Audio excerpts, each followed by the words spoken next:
হেমন্তের শেষে যখন শীতের আবির্ভাব হয়, বাঙালির মন একেবারে বাউন্ডুলে হয়ে ওঠে।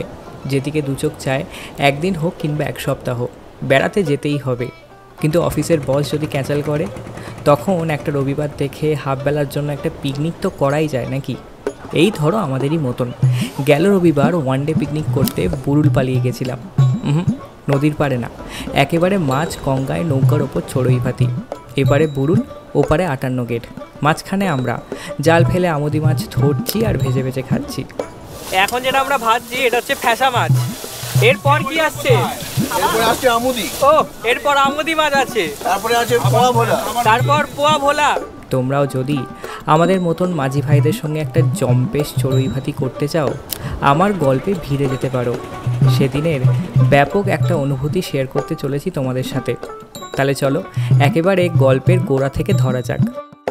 একেবারে কাক ভোর, মানে ওই 5:30টার মধ্যে আমরা রওনা দিলাম বুরুলের পথে। ভোরের ঠান্ডা হাওয়া মুখে চোখে একেবারে ধারালো ছুরির মতন গিচ্ছে।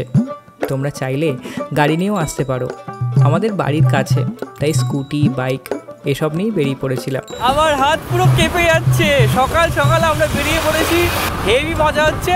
বাইক নিয়ে বুরুল যাচ্ছি আমরা। তোমাদের রুটটা একবার বলে দিই। NH-12 ধরবে, তারপর বেহালা হয়ে ঠাকুরপুকুর চলে এসো। সেখান থেকে ডান দিকে বাঁকড়াহাট রায়পুর রোড ধরে বড় কাছারি পেরিয়ে রাস্তাটা সোজা বুরুলে গিয়ে শেষ হচ্ছে। সকালে কুয়াশার কারণে বাইকের গতি বিশেষ তোলা যায়নি। 7টা নাগাদ আমরা মাঝে একটা দোকানে জলখাবার খেতে দাঁড়ালাম। এই দেখো, সকাল সকাল বাইকে ঝোলানো আস্ত কাতলা মাছটি আমাদের লেজ নাড়িয়ে জানান দিচ্ছে হুগলি নদী আর বিশেষ দূর নেই। যাই হোক, সেই কখন বেরিয়েছি, এতক্ষণে পেটে ছুঁচো মর্নিং ওয়াক শুরু করে দিয়েছে। দোকানের কাকু পরোটাগুলো র্যাম্পার্ড মারধর করে আমাদের প্লেটে সাজিয়ে দিল, সাথে গরম গরম আলুর দম। আহা, আর কি চাই। জলখাবার সেরে আমরা প্রায় 20 মিনিট পর বুরুল রিভার সাইড পৌঁছলাম। ছোট মাছ কাঁটা নেই, তুমি নিয়ে যাও না। কত করে বলো? কত করে? 200 টাকা করে। তুমি বেশি বলে এটা 230 টাকা দেবে। হ্যাঁ, এটা 230 টাকা দেবে। 100 করে নাও, তাহলে নেবো। 100 টাকা পারবো দাদা। এই জায়গাটার নাম রায়পুর জেটিঘাট। আমরা কিন্তু প্রপার বুরুল থেকে নৌকায় উঠবো না, এখন এমনিতেই ভাটা চলছে, তোমরা দেখতে পাচ্ছ। আমাদের বললো এখানে ওয়েট করতে, এখান থেকেই আমরা আমাদের নৌকায় উঠবো এবং সব সরঞ্জাম যেমন স্টোভ, তারপর সিলিন্ডার, মাছ এবং সব কিছু, মানে খাবার দাবার সব কিছু আমরা নিয়ে এখান থেকেই আমরা নৌকায় উঠে পড়বো। আমরা আমাদের নৌকোতে এবার উঠবো। নৌকো চলে এসছে, আমরা এখন রায়পুর জেটিঘাট, তাই একদম রায়পুর জেটিঘাটে দাঁড়িয়ে আছি। আর এই শনটাই অলরেডি খাওয়া শুরু করে দিয়েছে। আমি বসে আছি। পিঙ্কিদি সকাল থেকে বলছিল কিচ্ছু খাবো না, কিন্তু পিঙ্কিদি প্রথম যে ব্রেকফাস্টের পর আবার চপ খেয়েছে, আর ব্রেকফাস্টে গিয়েছিল পেটাই পাওয়াটা। এই নৌকাতে করে আমরা আজকে পিকনিক করব মাঝগঙ্গায়। আমাদের নৌকা রায়পুর জেটিঘাট ফেলে মাঝ গঙ্গার দিকে এগিয়ে চলল।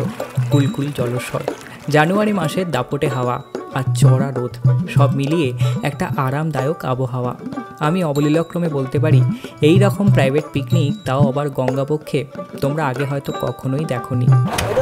আমরা এখন মাঝগঙ্গায় দাঁড়িয়ে আছি, আমাদের নৌকো ছেড়ে দিয়েছে। রাজপুর জেটিঘাট থেকে আমরা অনেকটা দূরে চলে এসেছি, এখন আমরা একদম মাঝ সমুদ্রে দাঁড়িয়ে আছি। সরি মাঝ গঙ্গায়। একটু পর আমাদের খাওয়া দাওয়া শুরু হবে, মাছ ভাজা হবে নৌকার মধ্যেই, এবং নৌকার মধ্যেই আমরা পার্টি করব। আমাদের পাশ কাটিয়ে চলে যাচ্ছে কিছু যাত্রী বহন করা নৌকা, যারা উলুবেড়িয়া, হাওড়া এইসব জায়গা যাবে। মূলত তারাই বুরুল থেকে ফেরি পার করে 58 গেট পৌঁছয়। আমাদের এখন মাছ ভাজা হচ্ছে নৌকোর মধ্যে। এ দেখো, মাছটাকে ভালো করে নুন হলুদ তারপর আদা রসুন দিয়ে ম্যারিনেট করে এখন ভাজা হচ্ছে, খাওয়া হবে এরপর। যা মজা হচ্ছে না, দারুণ এনজয় করছি আমরা। এটা কি মাছ যেটা ভাজলে? ও, এখন যেটা আমরা ভাজছি এটা হচ্ছে ফ্যাসা মাছ। এরপর কি আসছে? এরপরে আসছে আমুদি। ও, এরপর আমুদি মাছ আছে, তারপরে আছে পোয়া ভোলা, তারপর পোয়া ভোলা। ঠিক আছে, হচ্ছে একটা স্মল সাইজের ওটা হচ্ছে একবারে মজমজে হয়ে যাবে। আচ্ছা, ওই ঝুড়ি মাছ মতো। ওটা ঝুড়ি না, ওটা ঝুড়ি হচ্ছে এই আমারটা কোথায় গেল যেটা। আচ্ছা, মাছ গঙ্গায় বসে এরকম পিকনিক করার মজাই আলাদা। দে কেকটা খাই একটু। আমাদের পিকনিকের প্রথম স্টার্টার ফ্যাসা মাছ, টেস্ট করে দেখি। ভালো খেতে, দারুণ। টাটকা মাছ তো হেভি লাগছে, নুন হলুদ দিয়ে মাখা হয়েছে। এবং তোমরা কি আদা রসুন দিয়েছো? হ্যাঁ, একটু হালকা আদা রসুন। হ্যাঁ, ওই জন্য ভালো লাগছে কিন্তু। তার সঙ্গে এরকম স্যালাড। ফ্যাঁসা, আমুদি, পোয়া ভোলার কাতলা মাছ ভাজা, এই দিয়েই আমাদের চড়ুই ভাতির সূত্রপাত। এতগুলো মাছ ভাজা পেদালাম, এবার ভাবছি মধ্যাহ্নভোজের জন্য পেটে আর জায়গা থাকবে কিনা। কিন্তু যাই বলো, মজা ভরপুর হচ্ছে। আমাদের মাঝি ভাই একটা জেলে নৌকার কাছে নিয়ে গেল। জালে কত মাছ উঠবে এই ভেবে ওই নৌকায় এক লাফ দিলাম। কিন্তু সত্যি বলতে কি জানো বন্ধুরা, ফুরফুরে মনটা একেবারে নিশ্চুপ হয়ে গেল। আমরা মানুষরা শুধু নিজেদের আনন্দ এবং বেঁচে থাকায় বেশি প্রাধান্য দিই। আমরা ভুলে যাই এই পৃথিবীটা শুধু আমাদের একার না। যা মাছ উঠেছে তার তুলনায় নোংরা বেশি উঠেছে। আমরা যে কত নদীতে আবর্জনা ফেলি তার এটাই প্রমাণ। মাছের সাথে কত প্লাস্টিক, কত কিছু উঠেছে দেখো। যে মাত্রায় জালে নোংরা আবর্জনা উঠেছে, আর 20 বছর পর নদীতে কোনো মাছ থাকবে কি না আমার সন্দেহ। তোমরা যারা আমার এই ভিডিওটা দেখছো, তোমাদের কাছে একটাই অনুরোধ, ইটস হাই টাইম, পৃথিবী একটাই, সেভ দিস প্ল্যানেট। জেলে নৌকাকে বিদায় জানিয়ে আমরা চললাম ঘাটের দিকে। তখন প্রায় 1:45। আমাদের দুপুরের খাবারটা এবার তুলতে হবে। আমরা লাঞ্চটা ওনাদেরই আলাদা করে দায়িত্ব দিয়েছিলাম, কিন্তু তোমরা চাইলে নিজেরাই নৌকায় রান্নাবান্না সব করতে পারো। ফেরার পথে আলাপ হলো প্রকাণ্ড এক তেল তোলা জাহাজের সঙ্গে। নিজের মনে নদীর বুক চিরে চলে যাচ্ছে।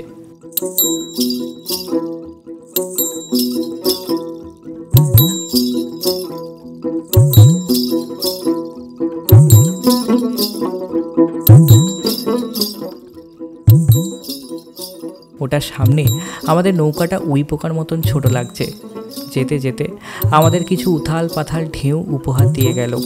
ডিঙি নৌকায় বসে এরকম পাহাড়ের মতন একটা জিনিস আমাদের পাশ কাটিয়ে চলে যাচ্ছে, ভাবিনি কখনো দেখতে পাবো।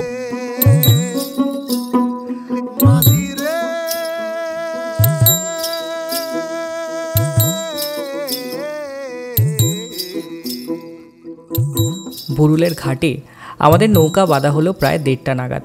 খাবার যতক্ষণ আসছে আশেপাশে স্থানীয় মানুষদের জীবনযাপন ক্যামেরা বন্দি করার চেষ্টা করলাম। জেলে ভাইদের রবিবারের দুপুরটা আর 5টা দিনের মতোই সাধারণ। নৌকার মেরামত, একটু গল্পগুজব আর মাটি গোলা নদীতে মধ্যাহ্ন স্নান, এইসব পর্যবেক্ষণ করতে করতে খাবার চলে এলো। আবার ভুটভুটির ইঞ্জিন চালিয়ে মাছ গঙ্গায় পাড়ি দিলাম।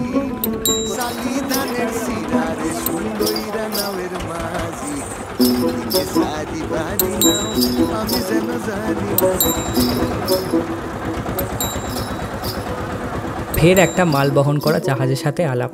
জাহাজটির গায়ে লক্ষ্য করলাম লেখা আছে MTT সামালাজু। কৌতূহলের বশে গুগলের নামটা সার্চ করে জানতে পারি এটি মালয়েশিয়ার একটি কার্গো শিপ। ভাবা যায় এই বুরুলের নদীতে ভিনদেশি জাহাজেরও আনাগোনা আছে।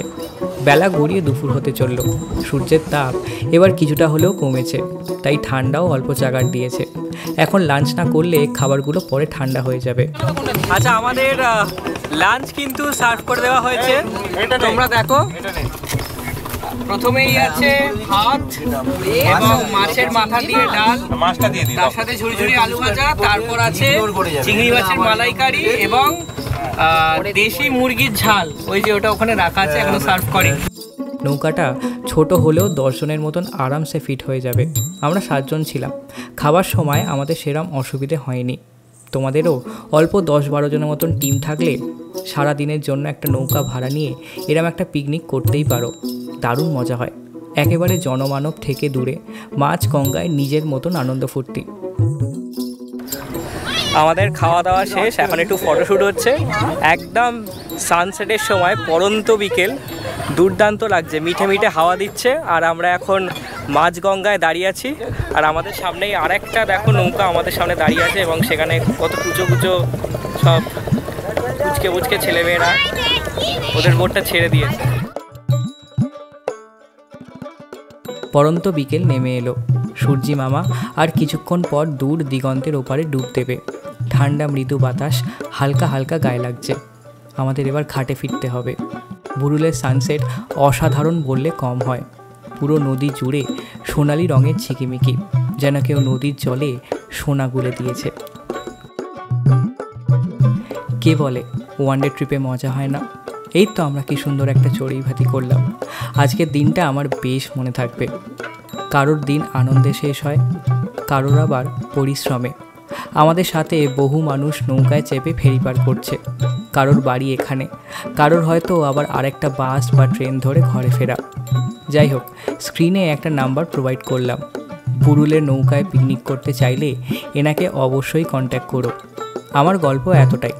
তোমাদের ভিডিওটা কেমন লাগলো কমেন্ট সেকশনে অবশ্যই জানিও। আর যদি এরকম কন্টেন্ট ভালো লাগে আমার চ্যানেলটা অবশ্যই সাবস্ক্রাইব করতে ভুলো না। আবার দেখা হবে পরের কোনো ভিডিওতে। টাটা।